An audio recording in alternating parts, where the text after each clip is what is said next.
세상을 보니 그들이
근심하는 자 같으나 항상 기뻐하고 가난한 자 같으나 많은 사람을 부유하게 하고 아무것도 없는 자 같으나 모든 것을 가진 자로다.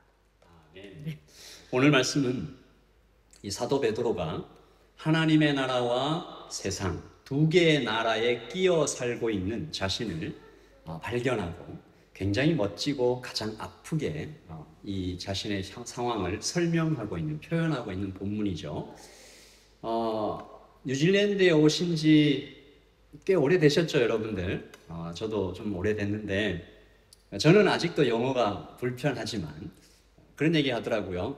이렇게 어릴 때부터 와서 오래돼서 영어가 굉장히 편한 분들도 문화가 다른 것을 느낀다. 이방인처럼 느껴진다.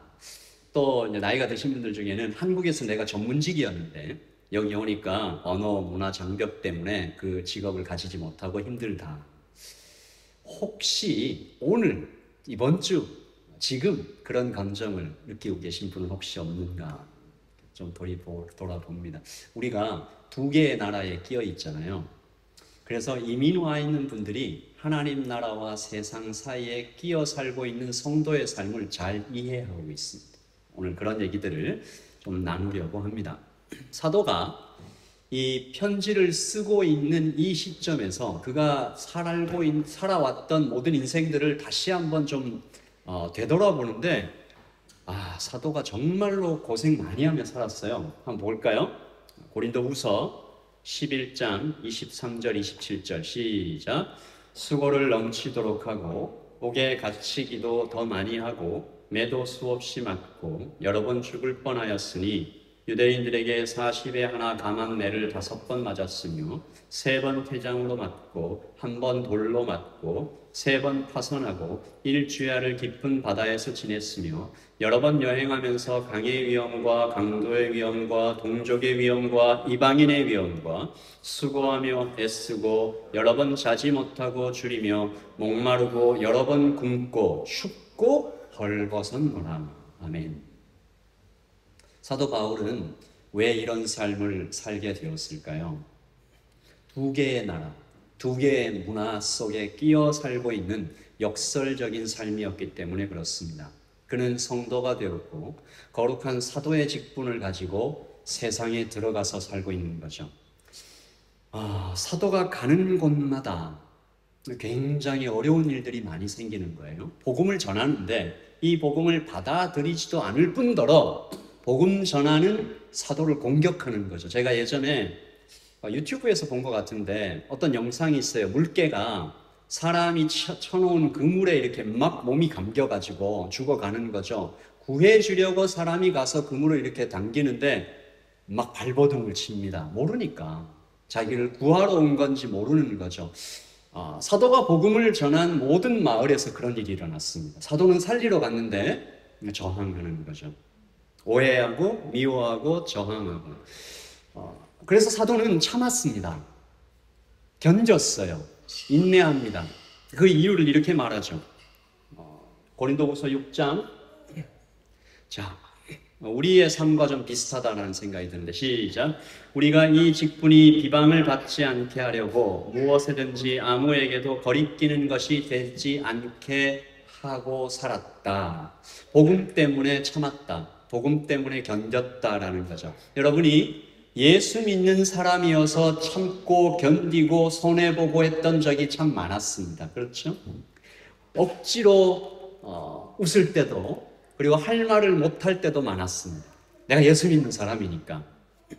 며칠 전에 제가 굉장히 아끼는 후배 목사님의 임직식에 참석을 했어요. 그 목사님이 이제 목사로 이렇게 임직되는 순간이었는데 그 임직된 목사님에게 선배 목사님이 권면을 한다고 이런 말을 했습니다. 목사가 어떤 사람인가? 목사는 돌보고 사 가르치는 사람입니다. 그러니까 목사는 돌보고 가르칠 성도가 없으면 사실 목사로서 존재 가치가 없는 거죠. 그래서 목사에게 성도는 굉장히 중요한, 애틋한, 고마운 그런 거죠. 그래서 목사에게 성도는 마치 배 아파 낳은 자식처럼 애틋하죠. 사랑이 가고 믿음이 갑니다. 그런데 이제 그 선배 목사님이 이 임직하는 되는 목사님에게 얘기합니다. 제가 예언을 하나 하겠습니다. 그리고 이 예언은 한 번도 틀린 적이 없습니다.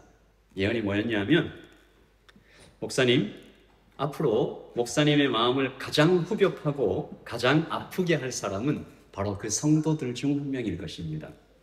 욕하고 배신하고 모함하고 없는 말을 지어내 공격하고 아마 그런 것들 때문에 목사님은 죽음과도 같은 고통을 받을 거예요. 바울이 고린도 교회에서 받은 아픔이 그런 것이었습니다. 본인이 정말 해산하듯 낳은 교회인데 쪼개지고 우상 숭배로 오염되고 성적 문란에 빠지고, 그래서 사도는 세 편의 편지를 보내잖아요. 고린도 전서를 먼저 보냈습니다. 근데 그 편지를 받고 이 고린도 교회가 알겠습니다 하고 회개하면 참 좋았는데 뭐라고 했냐면, 많은 성도들이 일어나서 네가 무슨 사도냐, 네가 무슨 자격으로 나를 책망하냐 라고 조롱하고 욕하고 없는 말을 지어내서 비난하죠.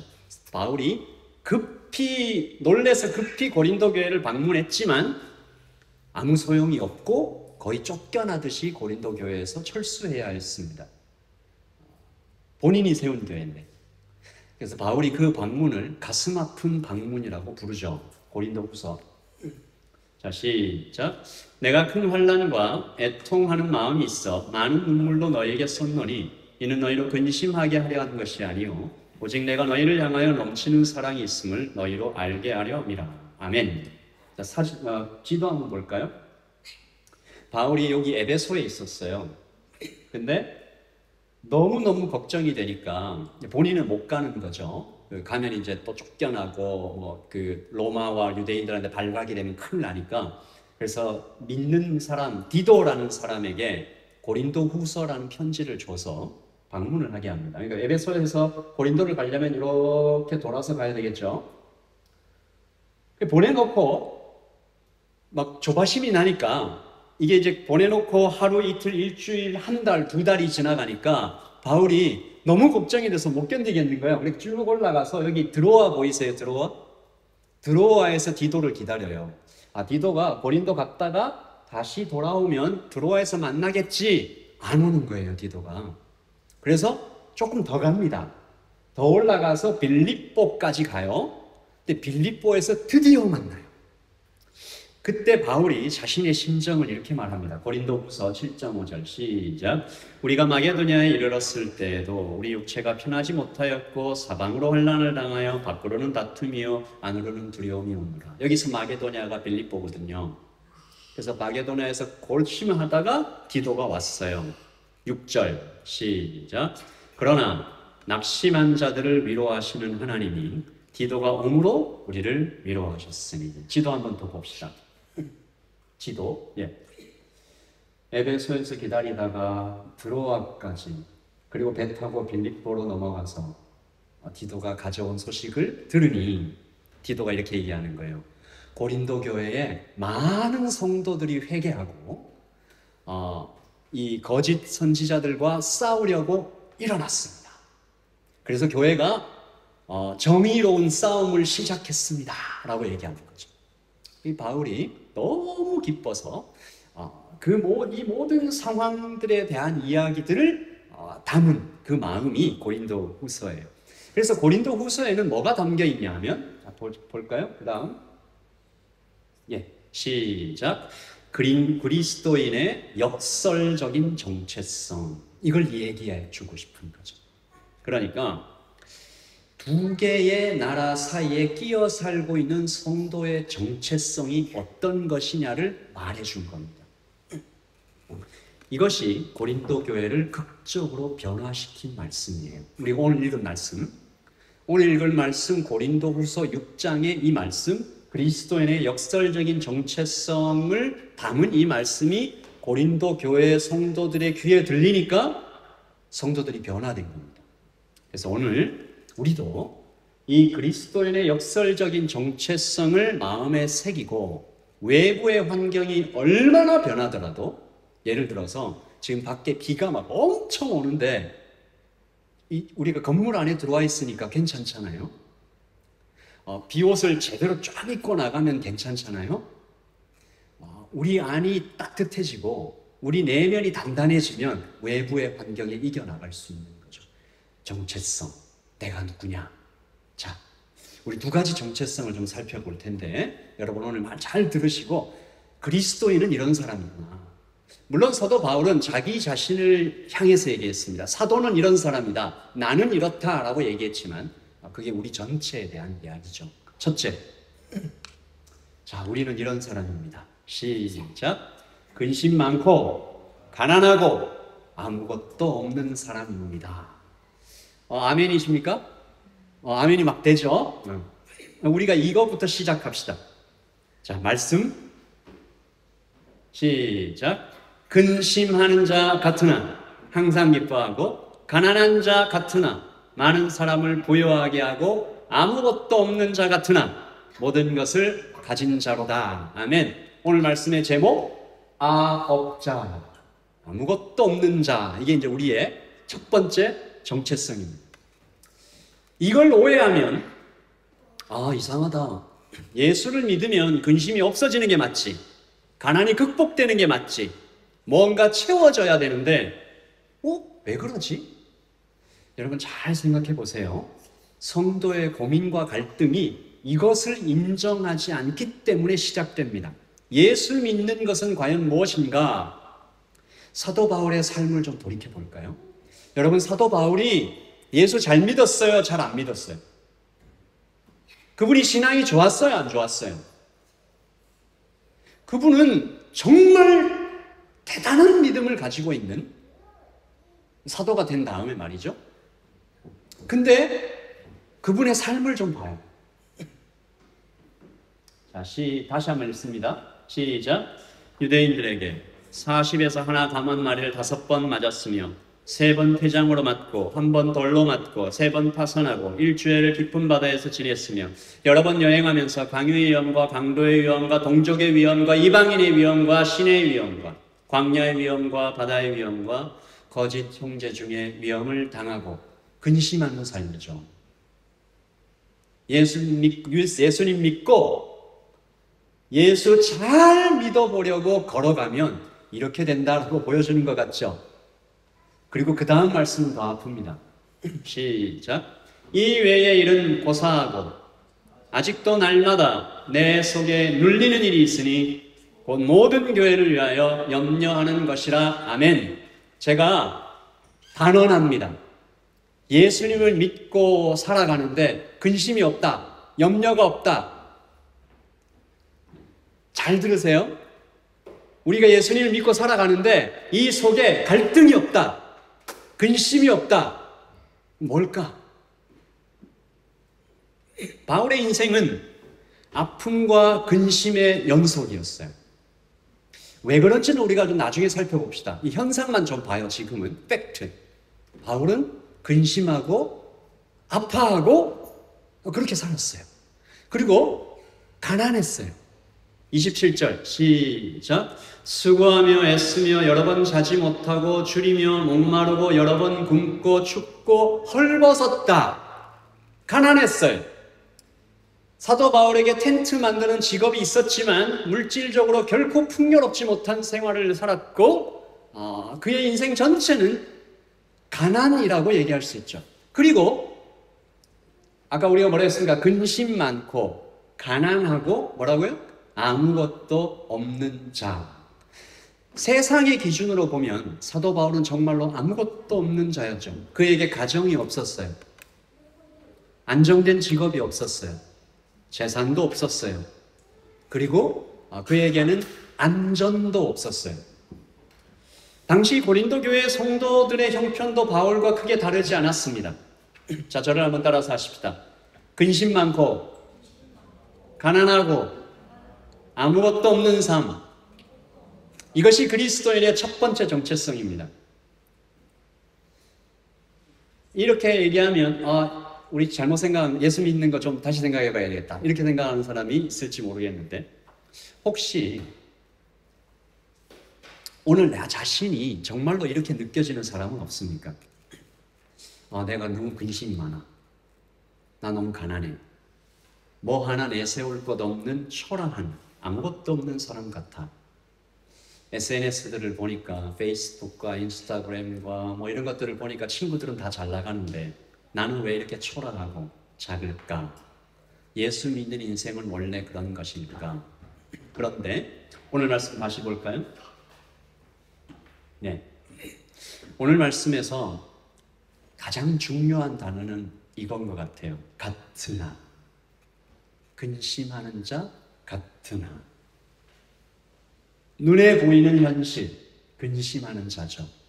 그러나 영적 진실, 항상 기뻐하는 거죠. 우리가 조금 이따가 두 번째 정체성을 살펴볼 텐데, 눈에 보이는 현실, 팩트와 더 깊은 영적인 진실, 리얼리티 사이에 굉장히 큰 간격이 있다. 다시 말해서 눈으로 보이는 팩트는 근심하는 자가 맞아요.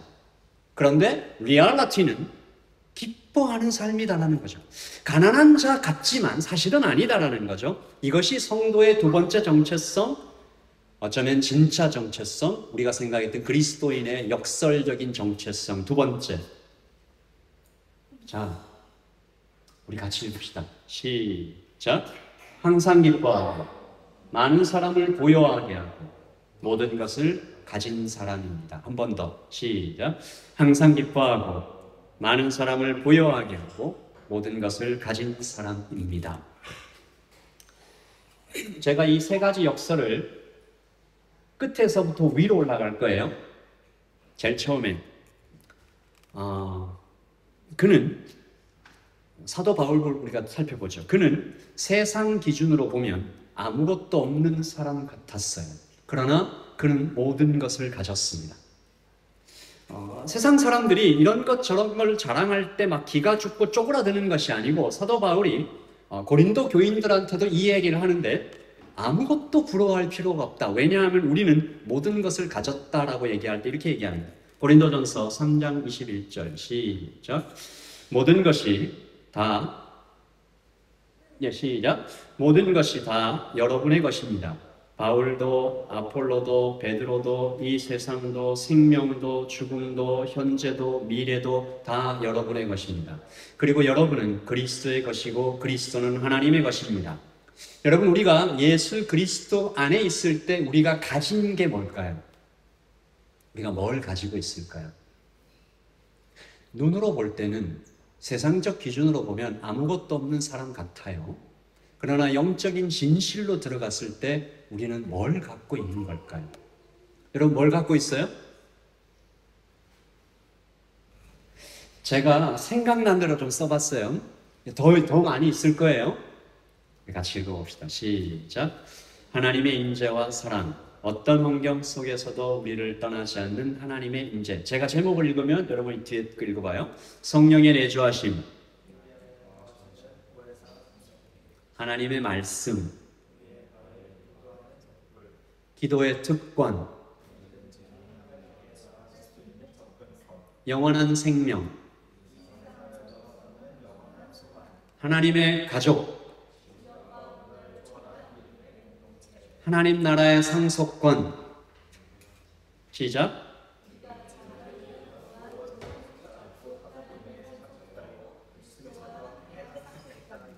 여러분, 혹시 집에 가셔서 더 있으면 더 써봐요. 내가 그리스도 안에 있기 때문에 나는 뭘 가지고 있는 사람인가? 사도 바울은 그냥 이 모든 것을 뭉뚱그려서, 그리고 정말 자신 있게 모든 것이라고 얘기했는데, 여러분, 우리는 뭘 갖고 있는 사람일까요? 이것을 모르니까 우리는 공포 속에 살아가게 되는데, 제가 이거를 가난의 공포라고 이름 지어봤습니다. 물질적인 가난만 아니라도 가난의 공포, 뭐가 없는 거예요. 결핍의 공포, 뭐가 자꾸 부족한 거예요. 영화 국제시장 보신 분, 국제시장이라는 영화 한번 보신 분 있으세요? 거기 보면요, 제일 마지막쯤 되는 장면에 이 주인공 윤덕수라는 주인공이 근데 다 나이가 들어서 뭐 60, 70 이렇게 되신 거죠. 가족들에게 잔소리를 자꾸 들어요. 어떤 잔소리인가 하면, 아버지, 왜 자꾸 쌀을 사가지고 이렇게 모아놨다가 썩게 놔둬요? 우리 슈퍼 가면 그냥 1kg짜리, 2kg짜리 금방 사가지고 먹을 수 있는데 왜 쌀을 이렇게 쟁여놔가지고 다 썩게 만들어요? 하면서 막 뭐라고 그래요. 윤덕수라는 이 주인공이 뭐 말도 못하고 툴툴거리고 이렇게 오해를 받는데, 여러분 왜 그랬을까요? 그냥 나오죠. 그 영화에 공포 때문입니다.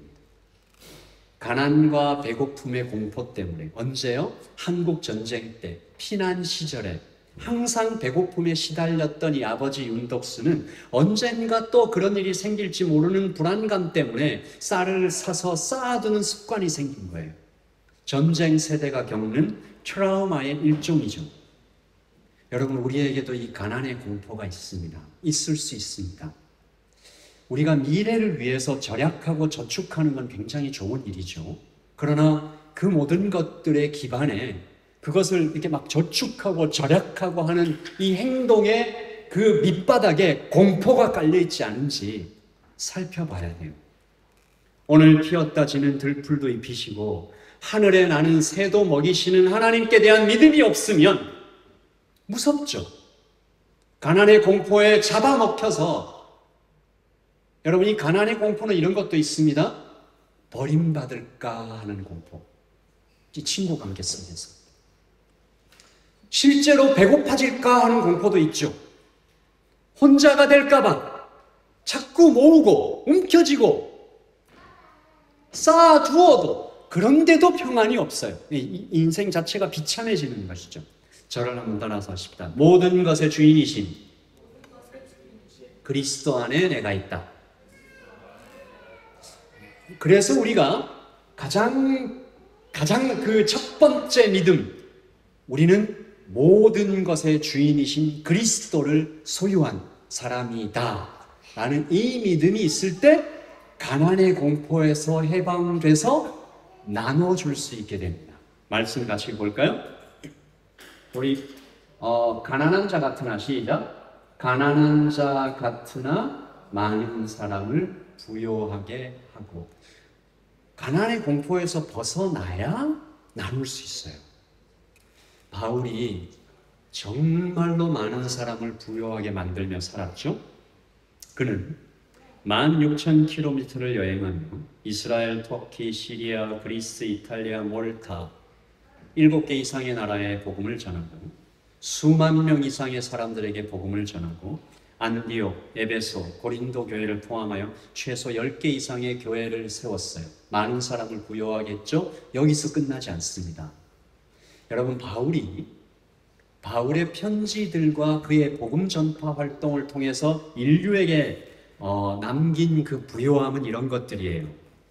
동서양 사상의 연결고리로 작용했고 서양 문명 발전의 기초를 놓았고, 갈라디아서 3장 28절에 보면 유대인이나 헬라인이나 종이나 자유인이나 남자나 여자나 다 똑같다라는 평등 사상을 서양 문명에 이렇게 퍼뜨렸고요. 인권, 평등, 노예 해방 운동에 어떤 영향을 준 거죠. 사도 바울은 복음 전도자 이전에 문화 개척자로 불렸던 사람입니다. 나누고 또 나눠도 다시 채워진다라는 믿음이 없으면 이 나눔의 삶을 살 수가 없는 거죠. 여러분, 베드로가 이런 말을 했습니다. 이 말씀이 가난한 자 같으나 많은 사람을 부요하게 하고, 여기에 딱 맞는 말씀 같아요. 자, 이 어떤 상황인지 아시죠?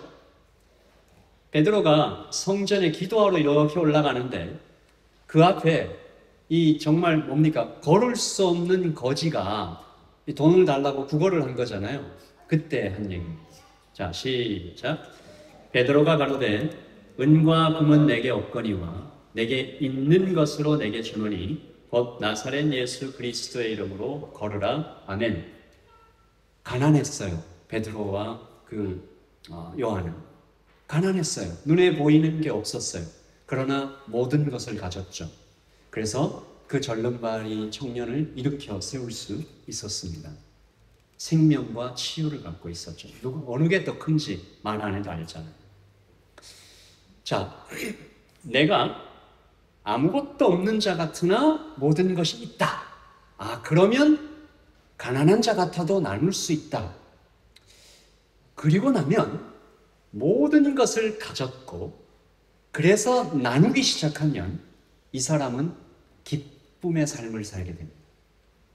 잘 들으세요? 모든 것이 있다 라는 믿음에서 내 것을 나누면서 살면 그때부터 기쁨을 얻어요. 여러분, 사람이 언제 기뻐하나 좀 다시 깊이 한번 생각해 봐요. 많이 가지고 많이 먹고 많이 누리면 기뻐할 것 같지만 사실은요, 나 때문에 저 사람이 기뻐하는 모습을 볼 때 정말로 기쁜 거예요. 이제 사진을 하나 가져왔는데 이런 겁니다. 이 차인표라는 배우가 한 말인데 제가 읽어볼게요. 이분이 한 말인데 제 여권을 보면 2005년까지와 2006년부터 여권이 완전히 다릅니다. 2005년까지 제가 간 곳은 주로 미국, 호주, 유럽 그리고 주로 비즈니스를 타고 다녔습니다. 돈을 잘 벌어서 잘 쓰고 다녔습니다. 그런데 2006년부터 여권을 보면 대부분 에티오피아, 방글라데시, 케냐, 우간다 이런 나라들입니다. 다 이코노미를 타고 다녔어요. 그런데 그럼 언제가 더 행복하냐? 그 전의 삶과 이후의 삶을 비교해 봤을 때 지금 아이들과 함께하는 삶이 만 배는 더 행복합니다 라고 얘기를 하죠. 진정한 기쁨은 그럴 때 오는 겁니다. 내가 기쁘고 저 사람이 기쁘고 함께 기뻐할 때. 그래서 바울은 고린도 교회에게 이 정체성을 이야기한 겁니다. 자, 고린도 교인들이요, 너네들이 지금 우상 숭배하고 음란에 빠지고 사람들의 인기에 휘둘리고 이 눈에 보이는 모든 것들에 붙잡혀서 휘청휘청하며 살고 있는데 왜 그래?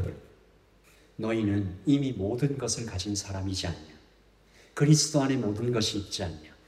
가난의 공포에서 벗어나서 나누고 진정한 기쁨을 찾아라라고 얘기하는 거죠.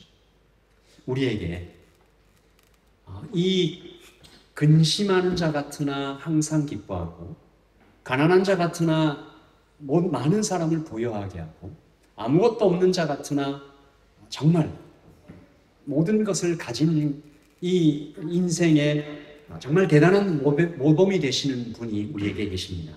주님이시죠.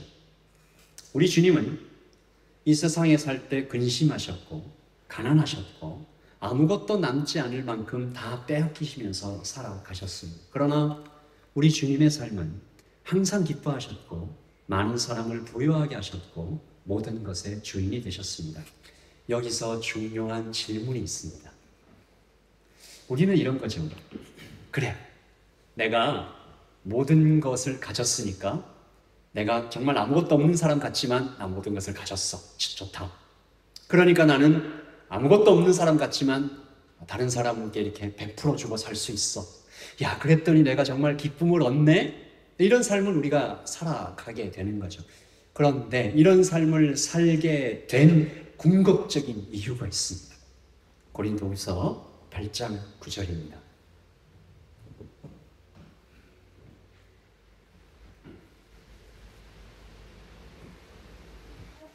우리가 이 말씀을 읽으십시다. 시작. 그는 부여하신 자로서 너희를 위하여 가난하게 되심은 그가 가난함으로 말미암아 너희를 부여하게 하려 하심이라. 아멘. 한 번 더요. 시작. 그는 부여하신 자로서 너희를 위하여 가난하게 되심은 그의 가난함으로 말미암아 너희를 부여하게 하려 하심이라. 아멘. 우리 주님은 근심하지 않으셔도 되었고 가난하게 살지 않으셔도 되었고 빼앗기지 않고 살아도 되셨습니다. 그러나 우리를 부유하게 하기 위하여 가난을 선택하셨고 우리를 근심하지 않고 기뻐하게 만들기 위하여 근심을 선택하신 거죠.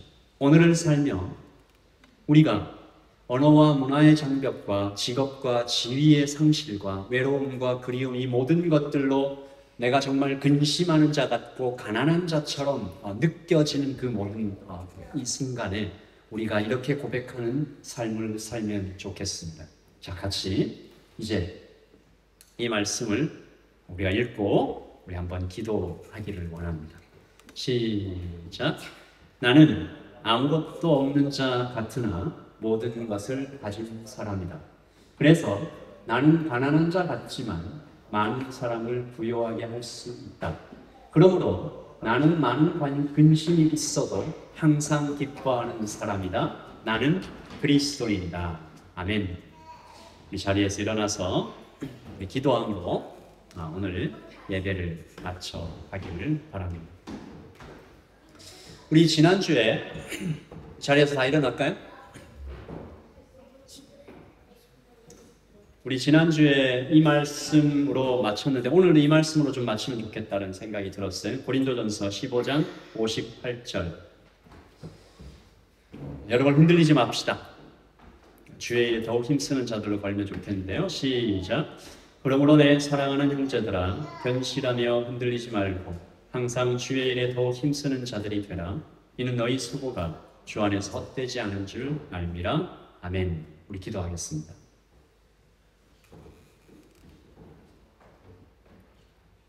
근심하는 자 같으나 항상 기뻐하고 아무것도 없는 자 같으나 많은 사람을 부유하게 하고 가난한 자 같으나 많은 사람을 부유하게 하고 아무것도 없는 자 같으나 모든 것을 가진 사람으로서의 나의 정체성을 발견하는 여러분 되시기를 소원하고요. 우리가 이번 주 살면서 때때로 내가 정말 아무것도 없는 자 같다라는 느낌을 받을 때마다 그리스도 안에서 우리가 진정으로 모든 것을 가진 자임을 기억해서 가난의 공포를 극복하고 나누며 사는 사람들로 나타나기를 원합니다. 우리 그렇게 한번 기도하십시다. 기도합시다. 세상을 보니 그들이 증명한 것 명예와 가진 재물과 돈과 사랑뿐이라 헛되고 헛돼 허망한 것을 위하여 가장 귀한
지금은 우리 주 예수 그리스도의 그 크신 은혜와 하나님 아버지의 크고 풍성하신 사랑과 성령의 교통하심이 여기에 아무것도 없는 자 같으나 모든 것을 가진 그리스도인들, 하나님의 아들과 딸들에게 영원토록 함께할지어다.